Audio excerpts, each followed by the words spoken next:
Confession of a Fool is a story about a man's love to a woman. We meet Axel, the main character. Axel is a man who's trying to make sense of a relationship that took up 12 years of his life and gave him 3 children.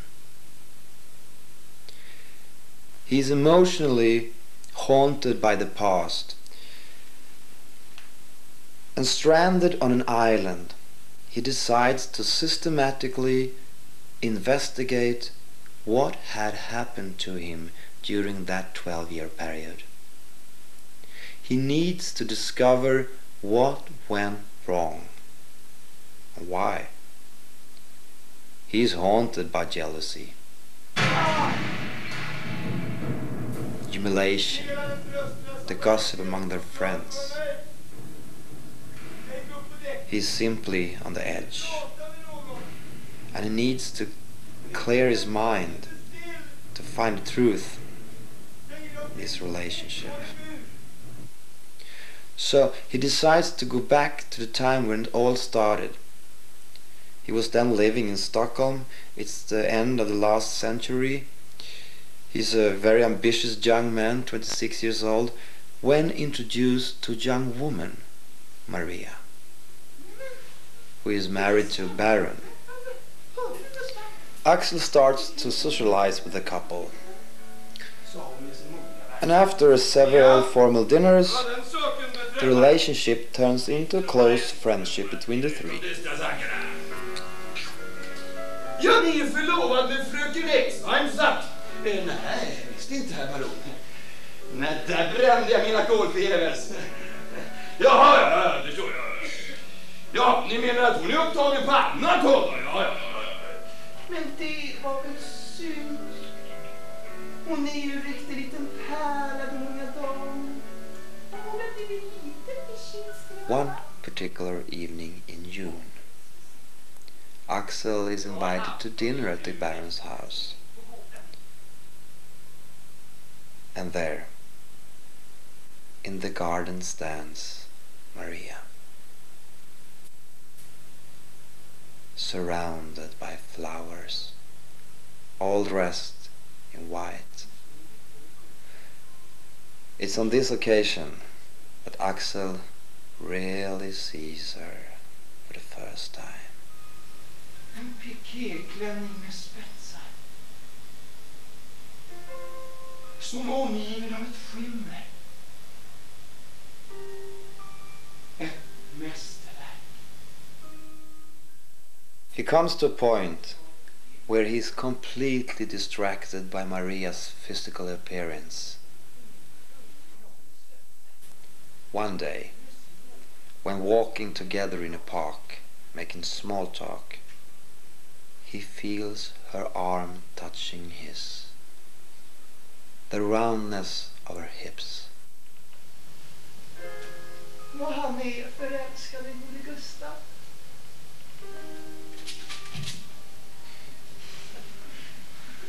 Ja, det skulle man kunna säga. Men känner ingen svartsjuka? Nej, usch, bort med den, den var så fula.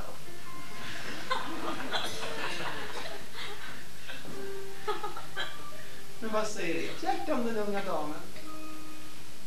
Ja, nu vill jag inte såra er på något sätt. Men den damen kan inte räkna med mina sympatier. Axel becomes obsessed with Maria, whom he, amongst others, compare with the goddess Diana. Hon är det! Diana! Hon är det! Diana! He has to drown his desires with the help of friends, horse and liquor. Ikväll sökte jag upp vännerna i bohemen.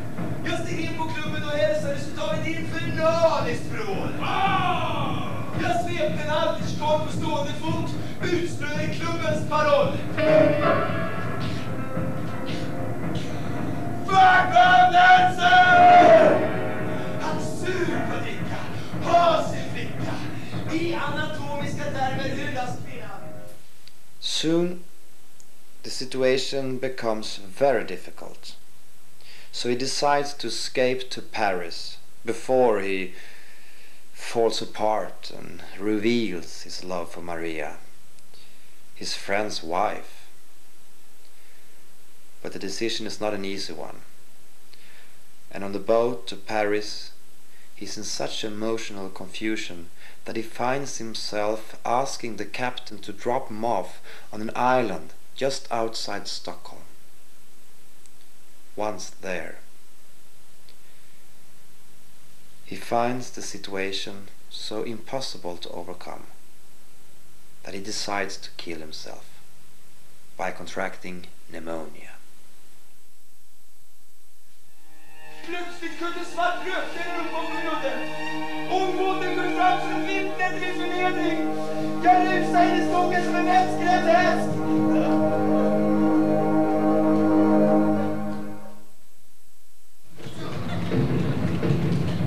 Tog jag sikte på dagen mellan två väldiga vågor. Ja! Och lät oktoberblåsten piska min rygg. Jag låg länge tyst utan att veta vad framför tror sådan man. Utan bildning och ålderns vishet.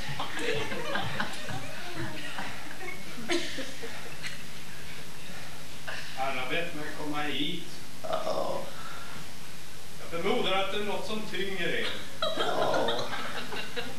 Har ni den sanna tron? Nej. Men fortsätt tala, det gör mig gott. Eftersom lyckan blott står att finna hos Jesus. Eftersom jag hade en annan lycka i sikte lät jag dem tala utan protester. Bla bla bla bla. Jag annullerade själlöst. Som en Well, he doesn't succeed. He has to accept his fate and go back to Stockholm. Later, he finds out that Maria's feelings are equally strong. The marriage between the Baron and Maria has slowly fallen apart, and within a year, Axel and Maria marry.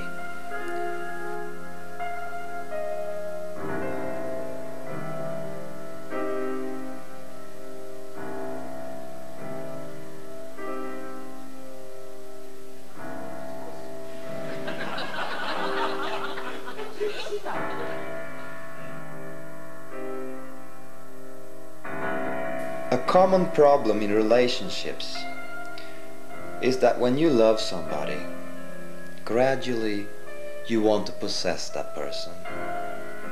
And this is the theme that intrigued me in Strindbergs text.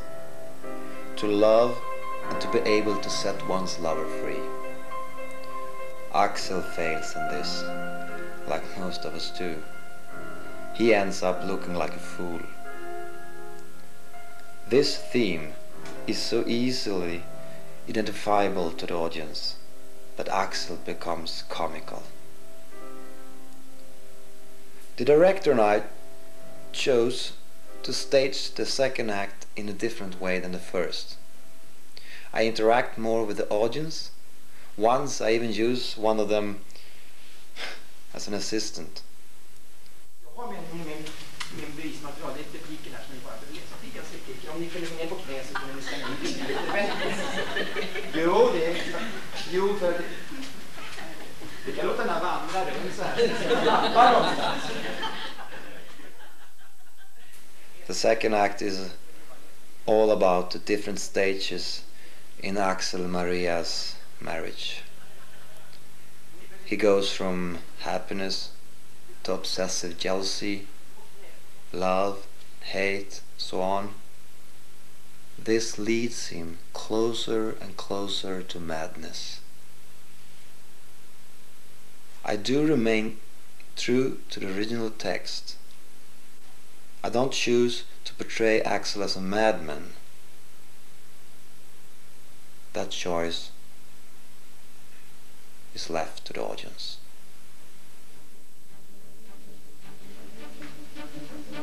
Jag gjorde en rörelse för att påminna om min närvaro.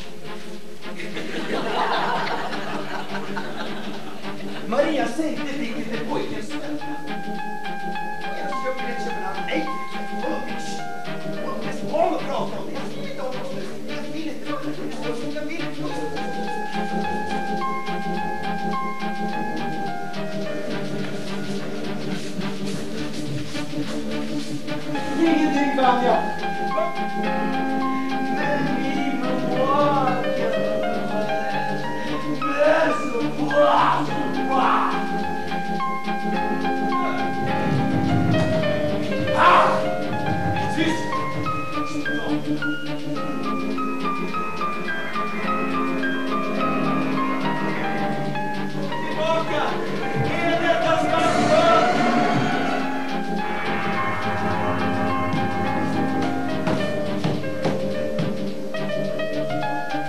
Inga namn för galenskap.